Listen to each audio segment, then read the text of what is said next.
Assalamualaikum warahmatullahi wabarakatuh. Selamat pagi anak soleh-soleha. Bagaimana kabarnya hari ini? Semoga kita semua dalam keadaan sehat dan selalu dalam lindungan Allah Subhanahu wa taala. Amin. Sebelum kita memulai pembelajaran hari ini, marilah bersama-sama kita membaca basmalah. Bismillahirrahmanirrahim. Baiklah anak-anak soleh-soleha, hari ini kita akan membahas materi lanjutan minggu lalu, yaitu pembinaan bidang ekonomi dan pembinaan bidang pertahanan. Minggu lalu kita sudah membahas pembinaan bidang agama dan pembinaan bidang sosial. Upaya yang dilakukan Nabi Muhammad SAW dalam bidang agama adalah membangun masjid dan menyebarkan agama. Nabi Muhammad SAW membangun masjid untuk tempat beribadah, bukan hanya untuk ibadah sholat, namun juga untuk kegiatan ibadah yang lain seperti kegiatan dakwah dan pengajaran agama, bermusyawarah tentang urusan umat dan sebagainya. Masjid yang pertama dibangun Nabi Muhammad SAW diberi nama Masjid Nabawi. Nah, dalam mengajarkan agama, tujuan Nabi Muhammad SAW hijrah ke Madinah adalah untuk berdakwah.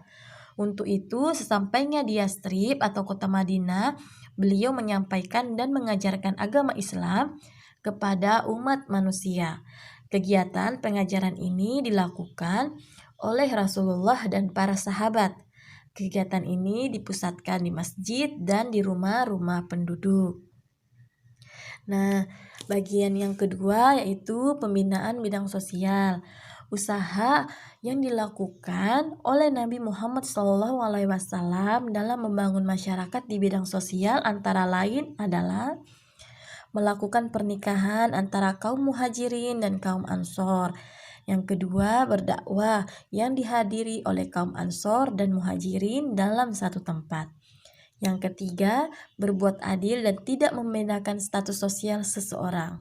Yang keempat, melibatkan kaum muhajirin dan kaum ansor dalam membangun masjid. Nah, sekarang kita akan membahas pembinaan bidang ekonomi. Nah, upaya Nabi Muhammad SAW dalam bidang ekonomi adalah melakukan pertukaran ilmu dan keahlian para penduduk. Contohnya, kaum muhajirin memiliki keahlian berdagang, sedangkan kaum ansor memiliki keahlian bercocok tanam. Maka mereka saling bertukar ilmu dan bekerja sama dalam melaksanakan pekerjaan. Bercocok tanam. Nabi Muhammad SAW memerintahkan sahabat untuk bercocok tanam dengan menggarap lahan milik sahabat lainnya. Hasil panen dari penggarapan lahan dan pemilik lahan. Oleh karena itu, Madinah dikenal sebagai kota penghasil kurma terbesar. Nah, selanjutnya membagi lahan.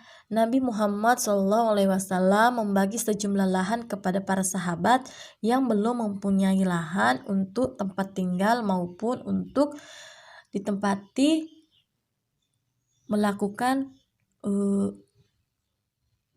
bertani ya. Nah, yang ketiga, mendirikan pasar. Pedagang harus jujur. Pasar bebas dari sewa. Rasulullah SAW melarang monopoli barang dagangan. Gak boleh dimonopoli ke tempat yang lain, ke orang lain. Harus khusus di tempat yang ditentukan oleh Nabi Muhammad SAW. Nah, pembinaan bidang pertahanan. Untuk menjaga keamanan kota Madinah, Rasulullah SAW membuat perjanjian antara kaum muslimin dan kaum Yahudi. Isi perjanjian itu diantaranya mempunyai hak bersama untuk menjalankan agama masing-masing dan saling menghormati di antara mereka. Yang kedua, wajib tolong-menolong untuk melawan siapa saja yang memerangi mereka. Yang ketiga, wajib saling menasehati dan melaksanakan kebaikan-kebaikan dan keuntungan bersama. Yang keempat, wajib menghormati kota Madinah. Yang kelima, jika terjadi perselisihan harus diserahkan kepada Allah Subhanahu wa taala dan Rasul-Nya. Semua penduduk Madinah wajib dilindungi, baik yang tinggal di dalam maupun di luar kota Madinah. Untuk itu, Nabi Muhammad SAW menjaga stabilitas keamanan dan pertahanan negara. Rasulullah juga telah menyiapkan pasukan. Pasukan itu bertugas untuk membela dan mempertahankan negara dari berbagai ancaman. Dengan upaya dan kebijaksanaannya, Nabi Muhammad SAW berhasil membina masyarakat Madinah menjadi masyarakat yang sejahtera, bermartabat, dan masyarakatnya taat beragama sehingga Madinah menjadi negara yang aman, damai, dan maju. Sejumlah ancaman kaum kafir Quraisy benar-benar dilancarkan kepada kaum muslimin di Madinah, sehingga terjadilah perang antara kaum muslimin dan kaum kafir. Peristiwa perang yang terjadi diantaranya adalah Perang Badar yang terjadi pada bulan Ramadan tahun kedua Hijriah. Perang ini terjadi di dekat sumur milik Badar. Tentara Islam berjumlah 314 orang, sementara kaum kafir berjumlah 1.000 orang. Yang kedua, Perang Uhud yang terjadi pada tahun ketiga Hijriah, yang terjadi di Bukit Uhud. Tentara Islam berjumlah 700 orang, sedangkan kaum kafir berjumlah 3.000 orang. Yang ketiga, Perang Khandaq yang terjadi pada bulan Syawal tahun kelima Hijriah. Khandaq artinya parit. Disebut Perang Khandaq karena sahabat Salman Al-Farisi mengusulkan kepada Rasulullah SAW agar membuat parit mengelilingi kota Madinah untuk menahan serangan dari kaum kafir Quraisy. Nah, kesimpulan dari materi hari ini adalah upaya Rasulullah SAW dalam pembinaan masyarakat Madinah di bidang ekonomi, yaitu Rasulullah SAW memerintahkan sahabat untuk bercocok tanam, membagi lahan, mendirikan pasar, mendirikan Baitul Ma'al, mengatur pembagian zakat, infak, sedekah, dan menerapkan pajak bagi penduduk Yahudi, serta penerapan biaya cukai masuk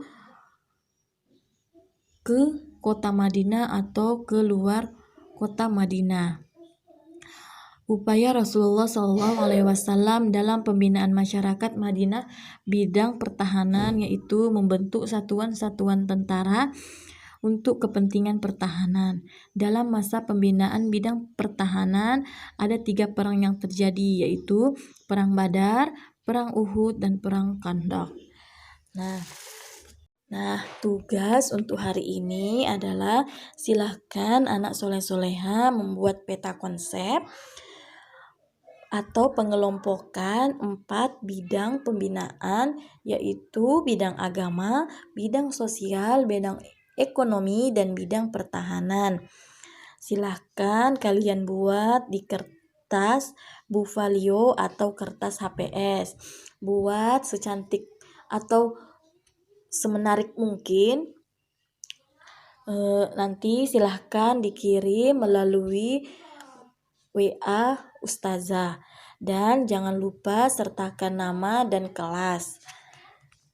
Nah, baiklah anak soleh-soleha, kita akhiri pembelajaran hari ini dengan membaca hamdalah.